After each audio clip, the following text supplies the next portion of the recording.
this is Rob White here from Radio King Online from the Best of British show every Thursday from 3 p.m. We're here with Bashy. We're talking to him about his new single. So welcome, man. Good to see you. Yeah, man. So first thing I want to talk to you about is the single. The single is out now. Just tell us a little bit about how it came about. Yeah, Bring the Lights Down. It's out now. It's on iTunes. So whoever's watching this should go and get it. Make sure they're supporting, you know, the sort of good independent artists. Not just because it's an independent project, but just because we're making good music and stuff.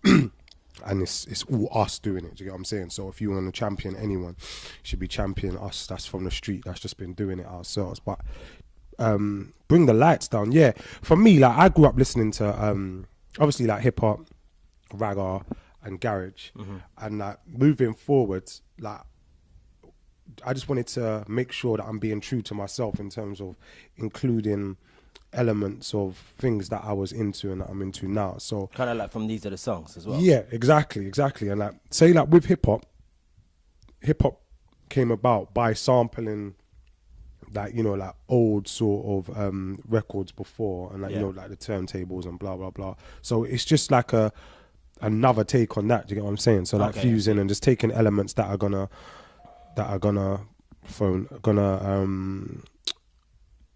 you know, inspire moments of me being in the studio, and like it's gonna make people reminisce, and they can be like, oh, where do I remember that from? And then straight away build that kind of nostalgia. Yeah, just build a sort of feel with it, and just you know, keep those elements of what made me start enjoying music anyway. Because when I first started going to like raves, like under 21 raves and the under 18 raves, it was Garage Day was playing. So yeah, I just like that same sort of vibe and everything. Yeah, just the same sort of feel. Yeah, younger sort of growing up guy. Yeah. And you talk a lot. I know that you're independent, and you speak very highly of that being an independent artist doing highly. It yourself. Very, no, it's very all right. highly, yeah. It's all right. It's all right. No, it's hard you work. can tell you put in the graft. I mean, in the past couple of months, you've had 3 singles out, 3 videos. So you've been putting in that work. So is that something that you want to do? Do you want to go independently all the way, or eventually it would be great to get a deal? Or what do you feel about that? Just want like the best option. Like, do you get what I'm saying? It's gonna work for us. So, and we're not I'm not independent because like I was out here wanting to be independent. I was forced to be that way. Do you get what I'm saying? Because like the labels weren't really talking the sort of talk that man wanted to hear, and it's like you could either be disheartened by it and just think, or you can just think like, later I'm just gonna go and do my thing and just have that sort of just that drive and that mentality that like you're just not taking no for an answer. And I think like you're gonna make it work regardless. You should just have that in any sort of walk, any like, doesn't matter if it's music or whatever. You should just be like, right, they're not helping me, I'm gonna go over here and I'm gonna do it anyway. Yeah, of course. So that's just the attitude really that we got. And so you recently done your Fire in the Booth with Charlie Sloth. Yeah. So you do one rhyme in there about turning down Walnut. Is that a true story, or is that just bars? Facts only. Facts only, yeah? Yeah. Can you talk a little bit more about what happened with that, or do you just want to... No, I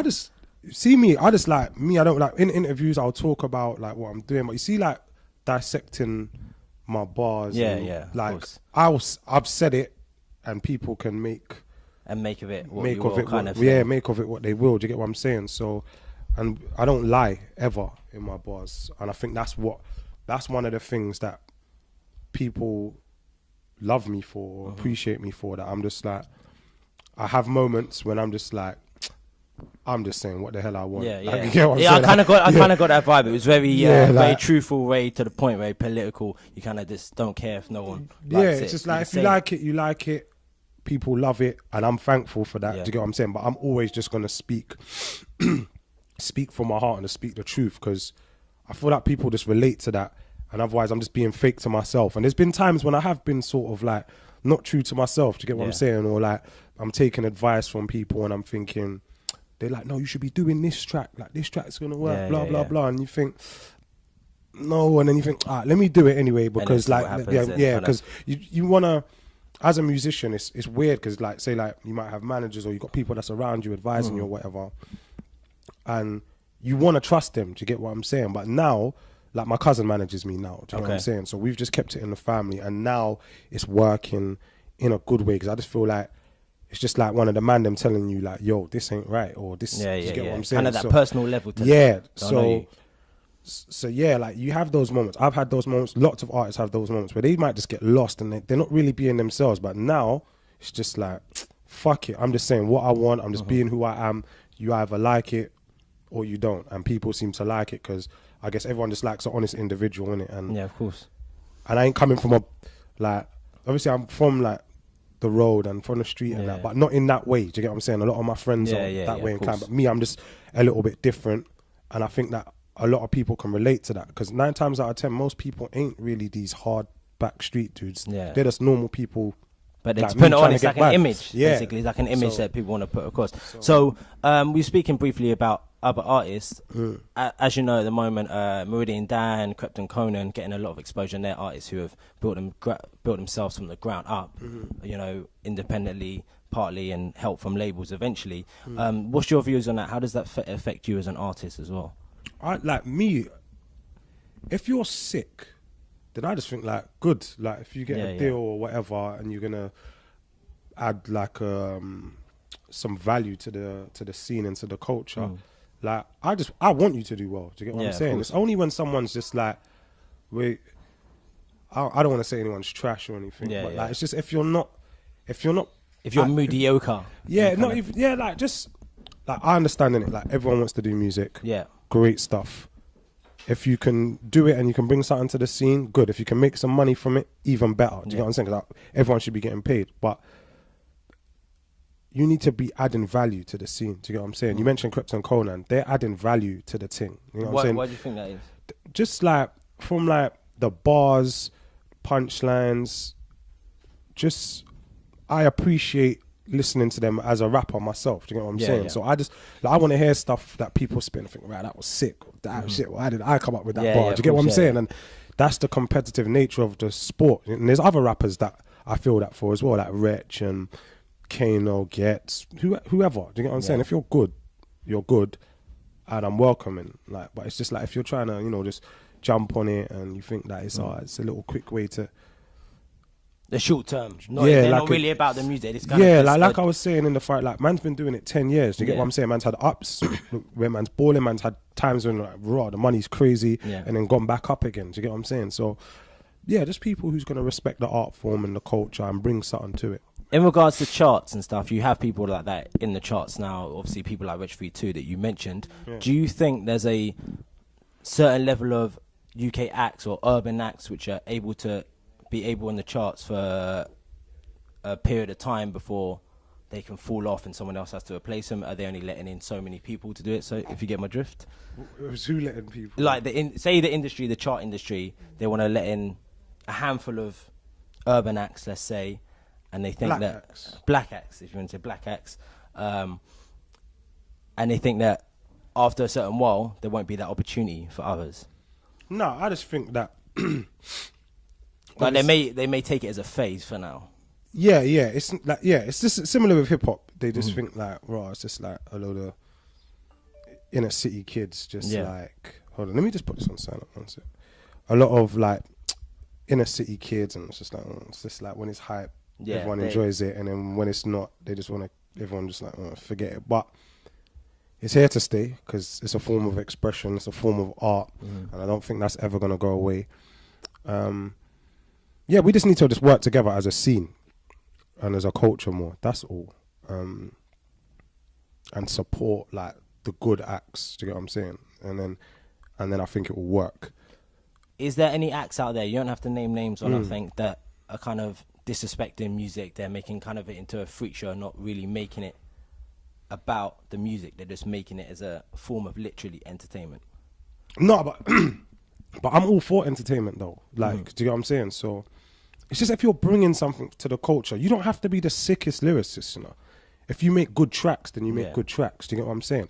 If you put together a whole package, like your video's sick, you're doing something creative, like, do you get what I'm saying? Like, you don't necessarily have to be the most technically gifted. Yeah. Like in terms of it's the whole package, right? Yeah, just bring something to the scene that's just gonna make it exciting. It's just that's my own opinion. I don't know what anyone else thinks, but that's what I think. And I'm always trying to bring something. Like when I do my videos, it's the highest possible quality. Do you get what I'm saying? Like when man's doing a track, like I'm trying to think like I'm working hard in the like I've even tried like it's mad. I feel like everyone has that moment where they might even make a whack track. You get what I'm saying?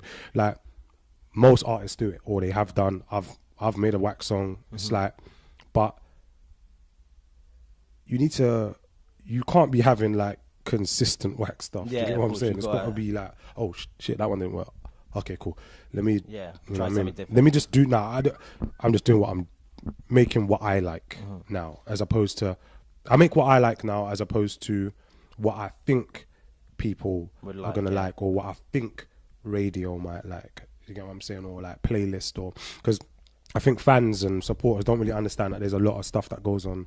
Just behind the scenes. Like, but that's anything. Whether it's football, there's stuff going on behind the scenes that you ain't never gonna know about. Do you get what I'm saying? But yeah, so now it's just like, look, I'm making music for me. If I like it, then hopefully you will like it. Like, I know people say like I'm a conscious rapper and blah blah blah.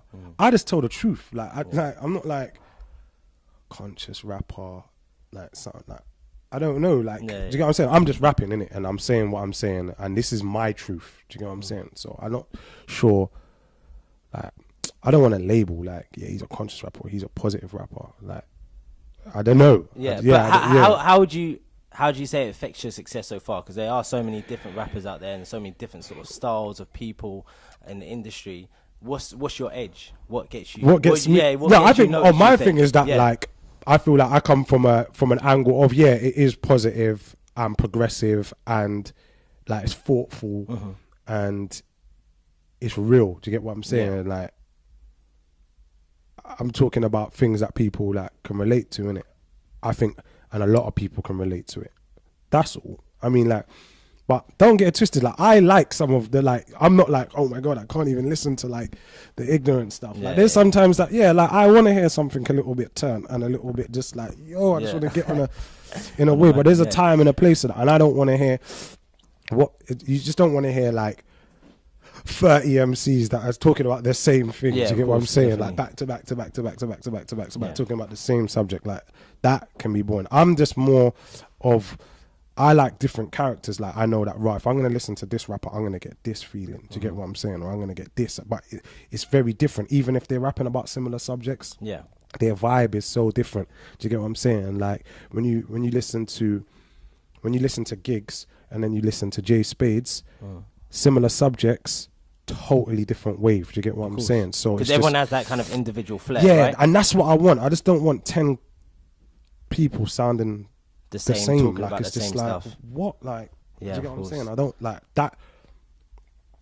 So if we was to bring it back to the single now, so the single's out now. It's available now. It's getting now. It's 99p. There's no excuse. To get what I'm saying? Because people will spend like, I don't know, £500 on their iPhone. You get what I'm saying? Yeah. And like 99p is nothing then. Come on, man. I mean, and you can get it on your iPhone as well. Straight iTunes. Yeah. I heard RZA say something crazy like that. He said like, raw, like man will spend like $600 on a phone and won't and it's true.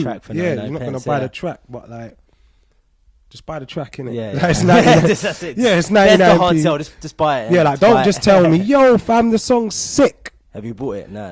Yeah. Not even, you know. Yeah, like, it's just like, you have to pay, like, it's art.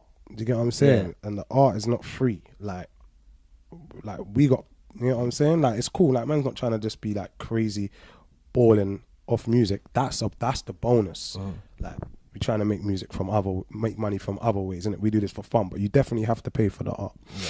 And so what are the plans after singles out now and everything else? What's the plans for the future? What's the next 6 months looking like? Another busy one? Yeah, I'm gonna I think, well, I'm focusing obviously on my acting as well, so I'm auditioning and stuff like that and reading scripts and that kind of thing. But like, I think now it's time for me to really zone in on my album, on my second album, because I think, well, I got a lot to say right now, so I think now is probably a good time to just really hone in and just finish it, because like I come to it and then I leave it and then I go and do a film, or I'm just doing something else. But now your mind's kind of tunneled on it. Yeah, kind of. Yeah, but then it's like, yeah, but I might listen. Like, I might be doing this, and then like 9 months later, I come back to the track and I'm like, oh no, I'm not even feeling this wave. And then it's like, damn, I got to start again. So now I think I'm just gonna spend some time on it and really zone in and work with some cool producers that I like, and then go through with my album. I think hopefully, fingers crossed, man. Touch wood. Yeah.